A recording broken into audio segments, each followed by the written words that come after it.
मूंसां फ़ैसिलो करिया मोटाए छॾे तोखे परचाइण असां ईंदासीं। मूंसां फ़ैसिलो करिया मोटाए छॾे तोखे परचाइण असां ईंदासीं। पंहिंजनि पेरनि में भली लताड़े छॾे तोखे परचाइण असां ईंदासीं।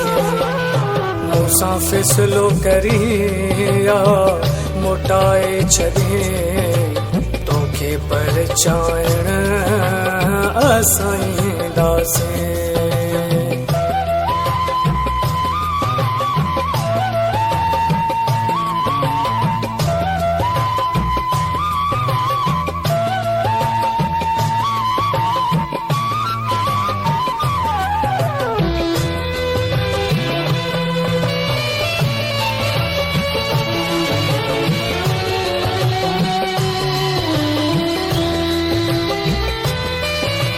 मुंहिंजी तोखां सिवाए सरे ई नथी सम्माने जी रौनक वरे ई नथी।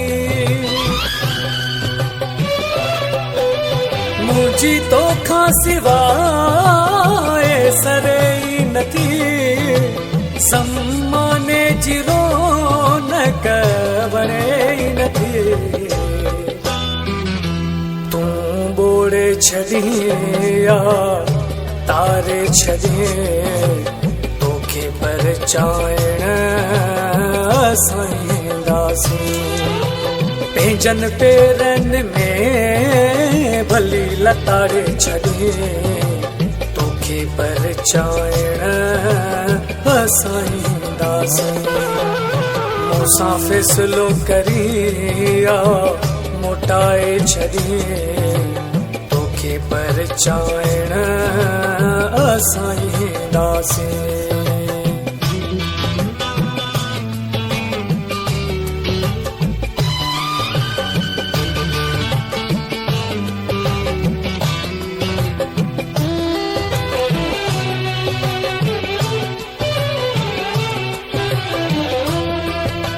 तुंहिंजे घर ऐं घिटीअ खे ॾिसंदो रहां तुंहिंजे दर जी चौखट चुमंदो रहां।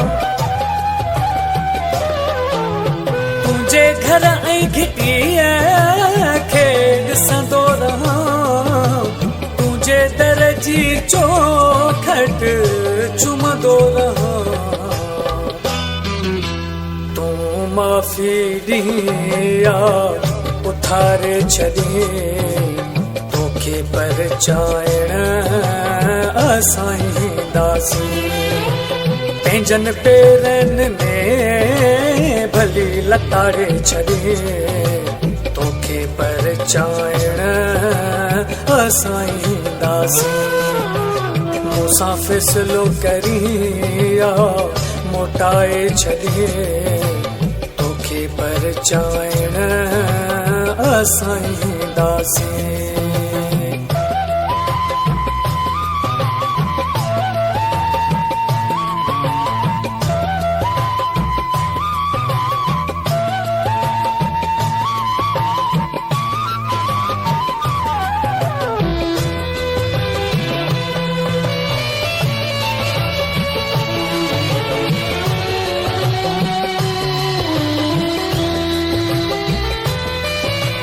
अॼुकल्ह मुंहिंजो हिकु ई कमु आज़ाद जी गणती कलोड़े जो ग़मु